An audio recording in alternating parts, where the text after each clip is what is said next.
Taste the Daily.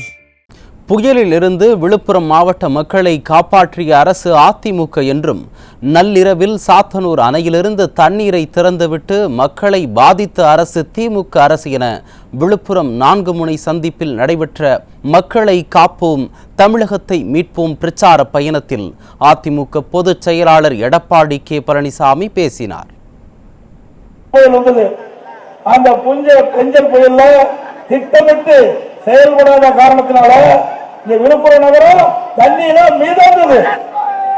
மக்களுக்கு தேவையான அடிப்படை குடிநீர், உணவு கூட கொடுக்க முடியாத ஒரு அவலங்களை இந்த ஆட்சியில பார்க்க முடிஞ்சது. இதே அனைத்து இந்திய அண்ணா திராவிட முன்னேற்ற கழக ஆட்சியில தானே புயல், வர்த்தா புயல், கஜா புயல், புயல், புரவி புயல், புயல் புயல் என்று பல புயல் பார்த்து புயல் வேகத்திலே புயல் நுழைத்த அரசாங்கம் அதிமுக அரசாங்கம். ஒரு புயல் திட்டமிட்டு மக்களுக்கு தேவையான திட்டங்களை செய்யாம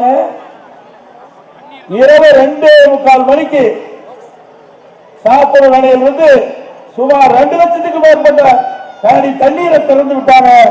இதனால பொதுமக்கள் அவதிக்குள்ளானாங்க. இன்றைக்கு கரையோரம் இருக்கின்ற இந்த ஆற்று, தென்மனை ஆற்றின் கரையோரம் இருக்கிற மக்கள் கடுமையாக பாதிக்கப்பட்டுட்டாங்க. எதுக்காக சொல்லணும்னா, இந்த அரசாங்கம் ஒரு மோசமான அரசாங்கம். மக்களுக்கு திட்டங்களை கொடுக்க முடியல, மக்களை பாதுகாக்க முடியல.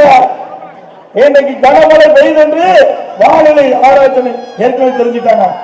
ஆனா அப்படி வானிலை இன்னைக்கு மத்திய அரசாங்கத்துடைய வானிலையத்திலிருந்து தகவல் கிடைச்சு கூட இந்த அரசாங்கம் முன்னெச்சரிக்கை நடவடிக்கை எடுக்காத காரணத்தினால மக்கள் பாதிச்சாங்க.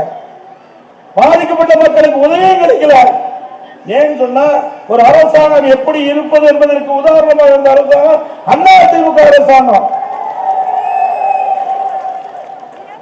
அதோட இன்றைக்கு அதிமுக ஆட்சியில 2 முறை விவசாயிகள் பெற்ற பயிர்க்கடன் 2 முறை தள்ளுபடி பண்ணோம்.